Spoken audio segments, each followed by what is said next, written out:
네, 이렇게 19대 대통령 선거가 한 달 앞으로 다가왔지만 여전히 판세는 안개 속입니다. 촉박한 일정으로 치러지는 만큼 대선 주자들 간의 경쟁은 더욱더 과열되는 모습입니다. 네, 두 분과 함께 자세한 정치권 소식 살펴보도록 하겠습니다. 조혜진 전 새누리당 의원, 최창렬 용인대 교수 나오셨습니다. 어서 오세요. 네, 반갑습니다. 네.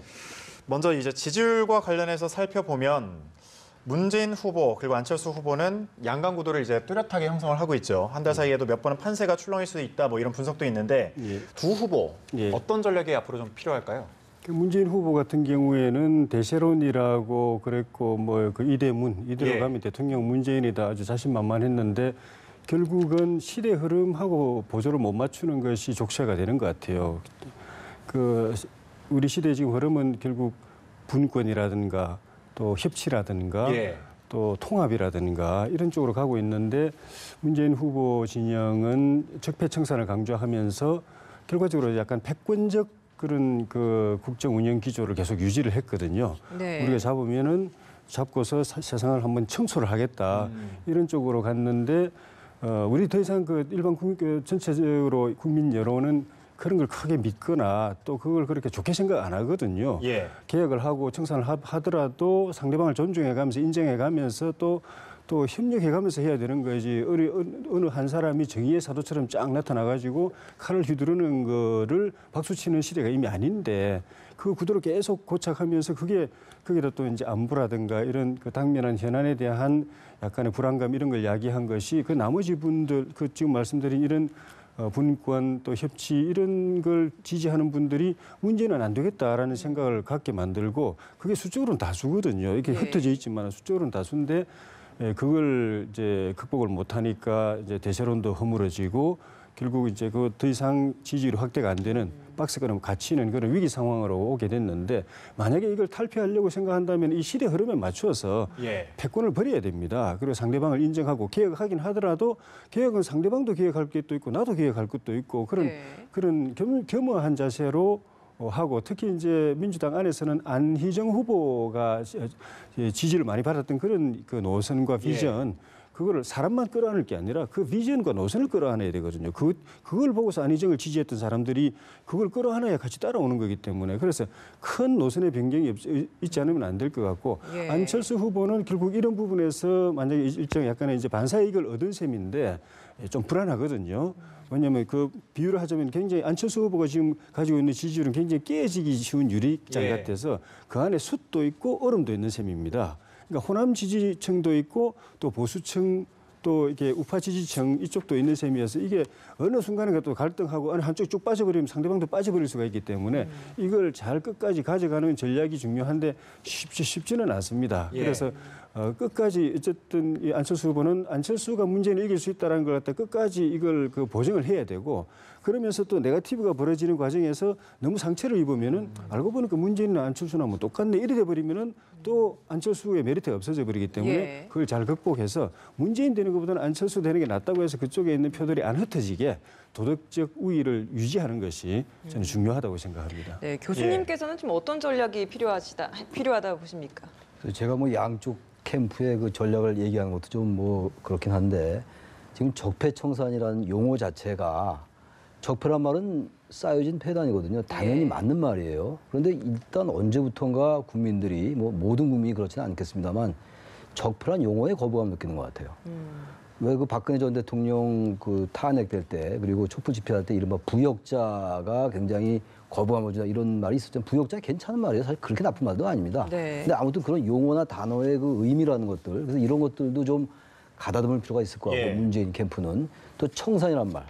당연히 전 맞는 말이라고 봐요. 왜냐하면 최순실 박근혜 전 대통령의 구속 탄핵된 거는 그야말로 산업화 시대 때부터 압축 성장 때 그 필연적으로 구조적으로 정치 권력과 경제 권력이 유착됐던 거였잖아요. 대기업 위주로 성장 정책을 추구해 왔기 때문에 그런 과정 속에서 기득권이 공고화됐던 것이고 우리 사회의 양극화가 심화됐던 거거든요. 대단히 구조적인 문제란 말이죠.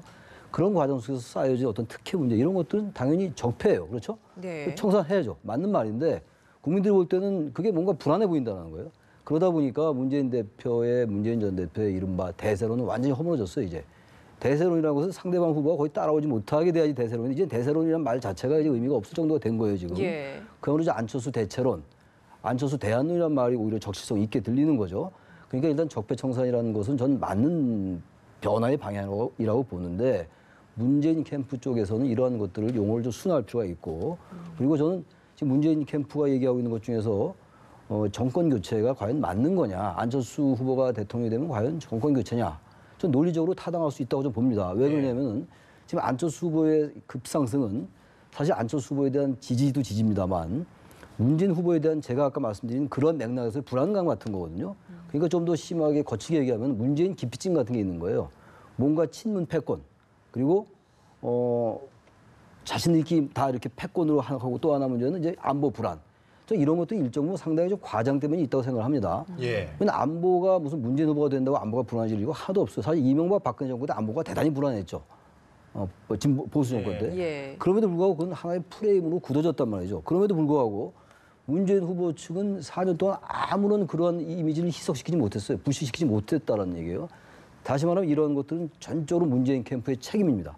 이런 것들을 선거 기간이 이제 한 달 남았는데 어떻게 완화시키고 희석시켜서 국민들에게 설명할 수 있느냐가 저는 관건이라고 봐요. 그렇지 않으면은 계속 보수 후보, 보수 유권자들은 물론이고 중도 유권자들은 상당히 지금 부동층도 있잖아요. 네.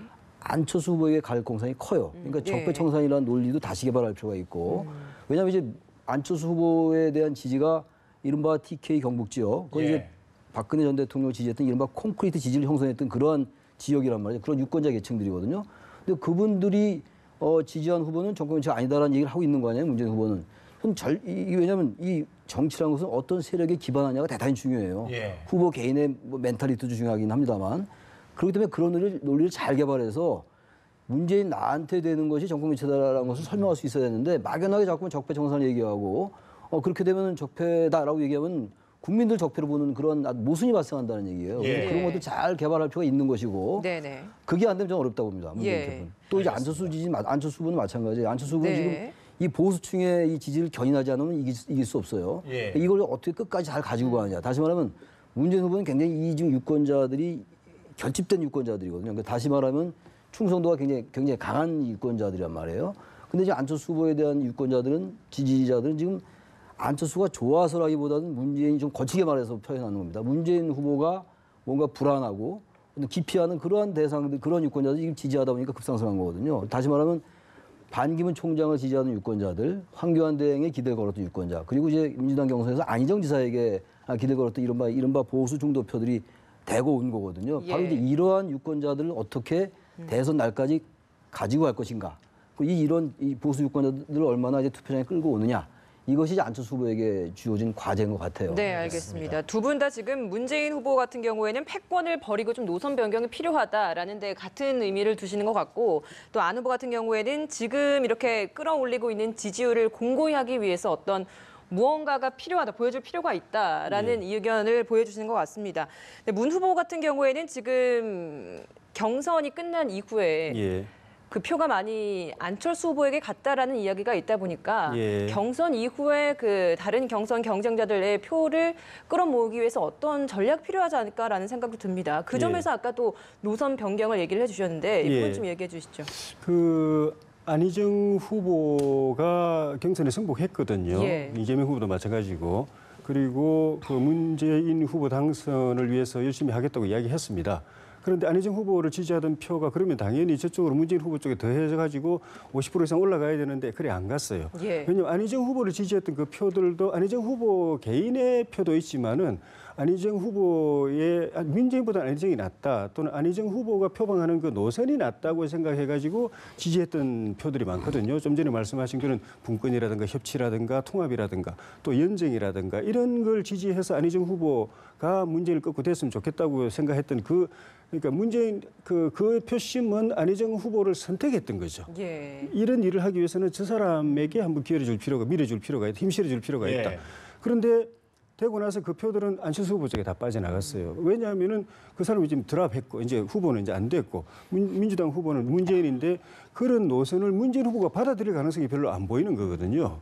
그러니까 찾아가서 맥주 마시고 이렇게 하는 것도 중요하고 뭐 도와준다는 이야기는 안희정 후보가 100번이라도 더 할 수 있습니다. 그런데 표가 가려면은 안희정 후보하고 1대1의 문제가 아니라 그쪽을 지지했다가 아이고 이게 후보가 안 됐고 문재인 통해서는 그게 실현이 안 되겠다 싶고 하려면은 안철수 정도가 할 수 있겠다 싶어서 그쪽에 가 있는 표가 다시 돌아오게 만들어야 되는데 그러려면 조금 전에 말씀드린 이런 자기 패권 포기하고 자기가 집권했을 때 국정 기조를 완전히 바꾸어서 통합적인 이미지, 노선, 또 인적 구성, 정책, 비전 이런 걸 획기적으로 제시하지 않으면 안 되고 그러면서 또 안보라든가 이런 부분에 있어 가지고는 불안한 부분에 대해서 분명하게 명시적으로 사드 문제라든가 또 한미동맹이라든가 중국과의 관계, 북한 핵 문제, 금강산 광학 문제, 재개 문제, 개성공단 재가동 문제 이런 부분에 대해서 보수층 유권자들 또는 중도층 유권자들이 불안해하지 않도록 확실하게 안정적으로 이야기를 해야 됩니다. 그러니까 지금처럼 사드 사실상 반대하는 입장, 또 금강산 관광 재개하겠다고 해가지고 또 개성공단 재가동하겠다고 해가지고 결과적으로 핵 자금 대주고 핵 자금 안 대주기 위해서 국제사회가 똘똘 뭉쳐가지고 지금 그 자금줄을 틀어지고 제재를 하고 있는데 정작 당사자인 우리가 그 구멍 뚫어가지고 핵 자금 대주는 이런 건 사실 말이 안 되는 상식적으로 말이 안 되는 거거든요. 이런 부분에 대해서 분명하게 이야기해서 그게 설령 약간 우클릭이라고 보여지더라도 그런 정책 하지 않으면은 제가 볼 때는 이런 지금 굉장히 궁지에 몰린 걸 갖다가 만회하기 쉽지 않고 그럴 땐 또 그렇게 하면서도 자기의 고정 지지층 최상열 교수님 말씀하신 고정 지지층이 또 흔들리지 않게 하는 그런 정치적인 역량 이게 좀 필요하다고 봅니다. 예, 정말 그 한 달이 좀 싸움이 될 것 같은데 앞서 이제 두 분께서 공통적으로 말씀해 주신 부분이 안철수 상승세는 반사 효과다. 또 그 조 의원께서는 깨지기 쉽다. 술과 그 얼음과 수채 이제 비유를 하셨는데 안철수 후보 역시나 이제 보수층 표심이 관건이 될 텐데 지속 가능성에 대해서 이제 생각을 해본다면 어떨까요? 그러니까 안철수 후보로서는 어떻게든 지속을 시켜야 되겠죠. 근데 1997년도 대선 때 그때 이인재 후보가 한나라당을 탈당했어요. 그때 이제 이인재 후보가 결국은 많은 표를 획득해서 결국 졌어요. 김대중 후보가 이겼는데 그때 나온 얘기 중에 하나가 이인재를 찍으면 김대중이 된다. 이런 말이 있었어요. 근데 이인재 후보는 뭐라고 했냐면 이인재를 찍으면 이인재가 된다. 기억나시죠? 그러니까 이게 무슨 제가 이 말씀을 왜 드리냐면은 지금 홍준표 후보가 있잖아요. 저는 굉장히 홍준표 후보가 이 대선 누가 지금 문재인과 안철수 후보 중 누가 이기느냐가 물론 다른 후보도 이길 가능성이 있겠습니다만 현실적으로는 지금 두 후보가 높으니까 홍준표 후보가 전 굉장한 큰 변수라고 해요. 유승민 후보도 마찬가지입니다만 만약 홍준표 후보나 유승민 후보가 상당히 많은 보수표를 가지고 간다면 안철수 후보는 대단히 어려워질 거예요. 그러니까 지금 말씀처럼 과연 보수표를 끝까지 갖고 갈 수 있느냐 조혜진 의원 얘기가 그런지 저도 아까 그런 말씀 드렸다시피 그게 상당히 지금 변수가 될 수가 있습니다. 그러니까 이제 홍준표 후보와 지금 이승민 후보의 지지율이 굉장히 아직은 좀 미미하잖아요. 근데 어쨌든 TK 유권자들을 중심으로 해서 보수층들은 아직은 유승민 후보나 홍준표 후보가 승산 가능성이 없어 보이니까 사표 방지 심리도 있고 해서 뭔가 이제 이쪽을 보긴 보는데 아까 충분히 설명드렸다시피 문재인 후보에 대한 그러한 생각들 때문에 안철수에 대한 지지로 가는 전형적인 반사이익 같은 거잖아요. 그래서 흔히들 하는 얘기가 문재인 후보의 표는 굉장히 견고하고 안 후보 지지표는 문재인 후보에 비해서는 상대적으로 결집도가 좀 떨어진다 이런 얘기를 하는 거거든요. 결국은 이제 이 표들을 어떻게 가지고 가냐의 문제이기 때문에 이건 두 후보만의 문제가 아니라 이른바 오자 대결 구도에서 어떤 구도로 짜여지느냐가 굉장히 중요하고 그래서 이번 선거는 어느 때 선거보다도 이 구도의 문제가 결국은 선거의 승패를 결정할 것 같아요. 원래 선거라는 건 프레임과 구도가 결정을 하는 겁니다. 이번 선거가 유난히 그래요. 시간도 짧고 그렇기 때문에 지금 이제 TK를 중심으로 한 이제 보수 진영이 어떻게 움직이느냐. 지금 현재로서는 상당히 안철수 지지로 많이 움직이고 있어요. 근데 한 달 동안 어떤 변화가 있느냐에 따라서 유동적일 수가 있고 아니면 그것이 계속 유지된다면 안철수 후보로서는 대단히 유리한 선거가 될 수가 있다. 이렇게 보여집니다. 네, 지금 이렇게 양강 구도가 계속 가열되고 있는 상황이다 보니까 문재인, 안철수 이 두 후보 간의 검증 공세가 굉장히 가열되고 있는 것 같습니다.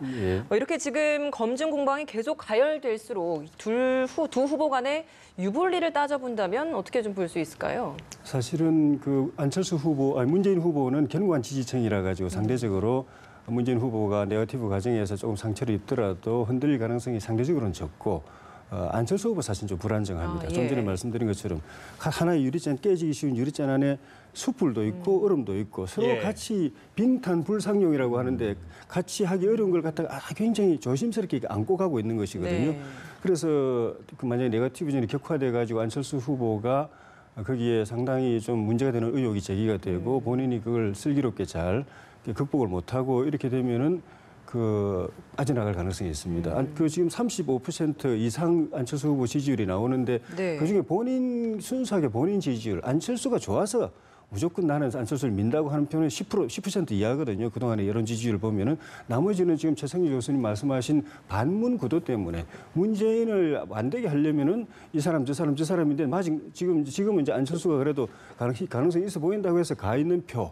그중에는 영남표도 있고 호남표도 있습니다. 호남에도 문재인 싫어하는 사람들은 또 그쪽에 가 있고 영남에서 또 보수층들은 또 문재인에 대해서 또 민주당 집권에 대해서 약간 거의 공포심에 가까운 불안감, 불신이 있거든요. 이게 이제 같이 있는데 이 두 계층은 또 서로가 지금까지는 약간 상극적인 그런 정치 민심을 형성하고 있어서 늘 대결하는 그런 관계에서 어느 한쪽이 만약에 저쪽하고 우리하고 같이 못한다 하면은 이렇게 빠져버릴 가능성. 좀 전에 설명도 있었지만은 저 사드 문제 같은 경우에도 안철수 후보는 그동안에 저는 강력하게 반대를 했거든요. 예. 그러다 지금 이제 다시 찬성으로 돌아서는데 국민의당 당론은 여전히 반대 쪽에 가깝고 또 국민의당 당 대표인 박지원 대표는 대북 송금의 이제 주역이고 햇볕 정책에 아주 이제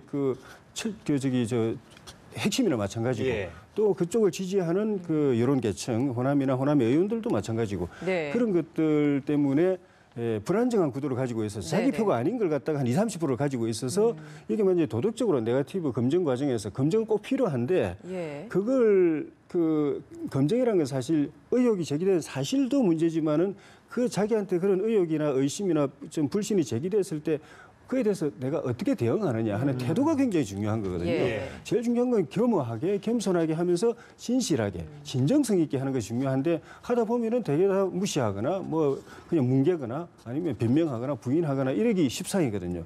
그러다 보면은 아주 별거 아닌 게 발목을 휙 감아가지고 네. 그냥 잡아당기는 수가 있어서 예.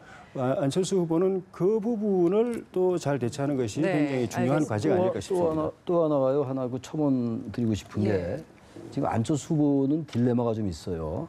지금 이 영남표라든지 보수표를 견인해야지 승산이 있는 거잖아요. 지금 네. 그렇게들 말씀을 드렸고. 근데 또 하나는 지금 우리 조혜지 의원이 잘 설명했다시피 호남의 지지도 가지고 있고 영남의 지지도 가지고 있어요. 그러니까 이번 예. 선거는 완전히 지역별로 나눠진 선거가 아니에요. 기본적으로. 그러니까 문재인과 안철수는 둘 다 야야 대결로 보였잖아요. 둘 다 네. 이제 진보라고 인식되었던 것인데 지금 구도가 좀 바뀌고 있는 거예요. 그러니까 중도대, 그러니까 좀 상대적으로 안철수 후보는 중도, 문재인 후보는 진보라고 인식해서 이제 과거의 보수 대 진보의 구도가 아니라 중도 대 진보의 구도로 봤는데 지금 상당수의 보수 유권자들이 유입되고 있으니까 안 후보에게 이게 과연 중도냐 진보, 중도 대 진보가 아니라 보수 대 진보가 아니냐라고 볼 수가 있단 말이에요. 그러니까 지금 호남 민심도 지금 안철수 후보에게 많이 가 있고 그리고 또 영남 민심도 가 있단 말이에요. 그런데 지금 안철수 후보에게 가 있는 중도 진보나 중도 보수가 아닌 중도 진보나 호남 민심이 만약 TK나 보수표가 지나치게 많아서 상승할 때 과연 이 지지를 계속 가져갈 것이냐도 하나 좀 봐야 될 관점이거든요. 예. 따라서 이제 영남표라든지 보수표를 끌어들이는 한편 원래 지지했던 표도 잘 간직을 해야 되는 거거든요. 근데 이게 사실상 상당히 좀 이념적으로 약간 괴리가 있는 지지층들이 있을 수가 있어요, 지금. 그래서 이 부분이 상당히 안철수 후보에게는 불안한 면이니까 이걸 잘 관리하면서 또 끌어들이는 전략이 필요하다고 보여집니다. 예. 예, 앞서 이제 최 교수께서도 짚어주셨는데 이 변수 중에 하나가 이제 홍준표, 유승민, 이 범보수 후보의 단일화 문제가 또 아닐까 싶은데 이 부분에 대해서는 어떤 입장이십니까? 단일화 논의가 있으려고 예. 하면은 안철수 후보 단일화라는 건 안철수 후보를 대체하는 거지 문재인 후보를 대체하는 건 아니기 때문에 예. 이쪽 진영의 단일화 문제인데 안철수 후보의 지지율이 좀 흔들려야 됩니다. 흔들려서 좀 전에 말씀드린 것처럼 그쪽에 가 있는 표들이 안철수로는 좀 더 불안하네.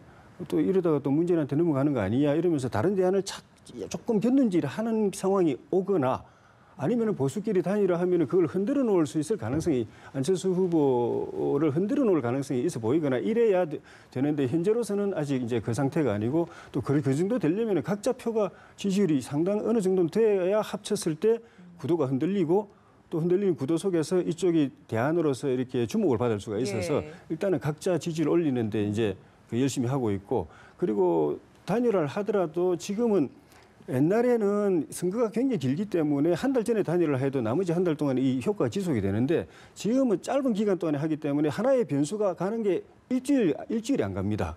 예. 그 일주일 사이에 다 상쇄되고 소멸돼 버리기 때문에 지금 만약에 단일을 한다면 한 달 동안 이게 다 단일 효과가 없어져 버리기 때문에 한다고 하더라도 뭐 한 보름이나 열흘 이전 또는 일주일 이전에 해야 그 사이에 남은 기간 동안에 본선 투표일까지 이게 효과가 상승 효과가 안 사라지고 있기 때문에 그때 가서 논의가 되고 그리고 1단계 보수 단일화하고 그다음에 전체 단일화를 2단계로 하느냐 아니면은 원샷으로 같이 하느냐에 따라 다르지만은 만약에 보수 단일화를 먼저 한다고 한다면은 보름 전이나 뭐 12일 전이 10일 전에는 먼저 이루어져야 될 텐데 그러려면은 또 단일화에 또 명분도 있어야 되고 그냥 무조건 합친다고 해서 또 표가 또 같이 오는 것도 아니기 예. 때문에 명분도 있어야 되고 그리고 이제 명분이라는 건 이제 개혁이라든가 또 뭐 구정치의 이제 청산이라든가 이런 것들이 있어야 되고 만약에 그렇게 안 될 경우에는 또 유권자들이 보수 단일화든 전체 단일화든 유권자들이 봐서 알아서 그냥 이 사람에게 이제 몰아줘야 되겠다고 해서 그냥 자동적으로 예. 단일화되는 그런 경우도 있을 수가 있다고 봅니다. 네, 알겠습니다. 홍준표, 유승민, 심상정 이 세 후보가 사실 낮은 지지율을 보이고 있는 게 사실입니다. 그런데도 불구하고 지금 계속해서 끝까지 완주하겠다라는 의지를 보이고 있는데 그 속내는 어떻게 볼 수 있을까요? 뭐 지금 2강 3약으로 보는 게 뭐 맞는 얘기겠죠. 뭐 지지율 자체가 말해주고 있는 거니까. 근데 심상정 후보의 경우부터 말씀드리면 심 후보는 좀 정의당이란 말이에요. 그러니까 예. 진보적 가치를 어쨌든 대선을 통해서 완주함으로써 계속 견제할 필요가 있는 거죠. 사실 뭐 심상정 후보가 대선에서 승리할 가능성이 낮잖아요, 굉장히 지금.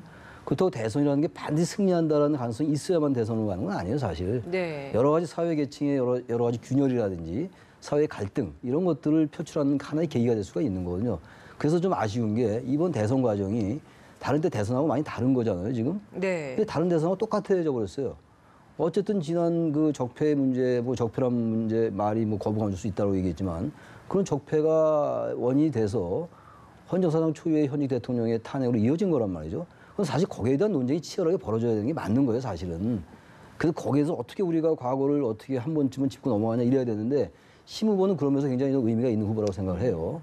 설령 낮은 지지율을 받는다 하더라도 나중에 결과를 봐야지 알겠습니다만 낮은 네네. 투표 득표로 나타난다 하더라도 심상정 후보가 계속 얘기하고 있는 주장하고 있는 그런 진보적 가치들 대단히 소중한 거죠. 네. 그러니까 지금 이 구도가 지금 제가 아까 중도 대 진보의 가치에서 지금 예. 중도 대 진보가 아니라 보수 대 진보의 구도로 가는 것 같다. 그리고 안 후보도 사실 속내는 모르겠으나 사드 배치를 전 찬성으로 바꾼 건 보수를 강력히 의식한 것이 아닌가라고 느껴져요. 예. 뭐 사실 알 수는 없겠습니다만.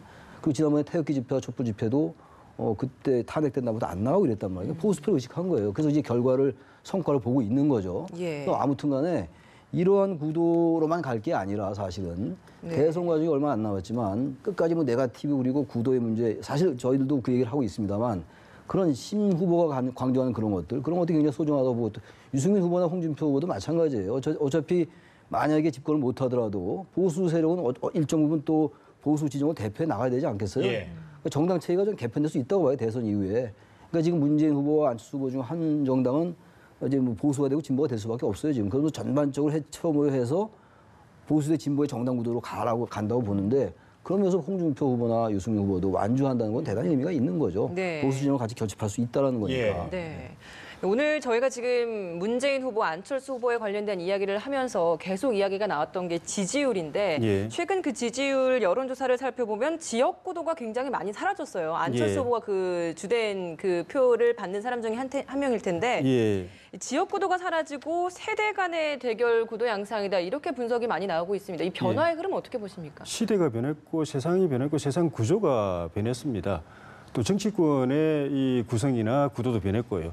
옛날에 김영삼, 김대중 전 대통령 또 김종필 전 총리 같이 그 걸출한 지도자가 나와서 그 지역에 자기 지역의 다양한 계층과 세대와 있지만 그걸 자기 중심으로 자기를 지지한다는 점에서 통일되게 나머지 부분은 서로 이 생각들이 달라도 나를 지지하고 내가 대통령이 되기를 바라는 마음에서는 예. 다 똑같다, 이구동성이다, 한마음이다라고 만들 수 있는 그런 지도자가 있을 때는 지역이 다 뭉쳤는데 지금 이미 그런 지도자가 없어져 버렸습니다. 네. 거기다가 또 이 양극화라든가 일자리 문제 이런 데 있어가지고 우리 굉장히 중요한 문제인데 이거는 지역 간의 이해관계가 틀린 문제가 아니고 같은 지역에 들어가도 계층 간의 양극화 문제는 완전히 서로 의견이 입장이 이해관계 틀리고 일자리 문제도 젊은 계층하고 기득권의 이 좀 그 중장년층 이미 일자리 자리 잡고 있는 계층하고 이게 충돌하는 겁니다. 그렇죠. 예. 그러니까 그 절실한 삶의 문제에 있어 가지고 충돌하는 관계가 지역 간의 관계가 아니고 계층 간의 관계고 세대 간의 관계고 그리고 굉장히 그런 이해관계라든가 또 가치관이라 이런 게 굉장히 다변화되고 굉장히 분화가 됐습니다. 굉장히 복잡해졌고 거기다가 또 전반적인 사회 이 민심이나 흐름이나 가치관 이런 것이 집단보다는 내 개인이 중요하다. 우리 지역도 중요하지만은 당장 내 문제가 중요하다.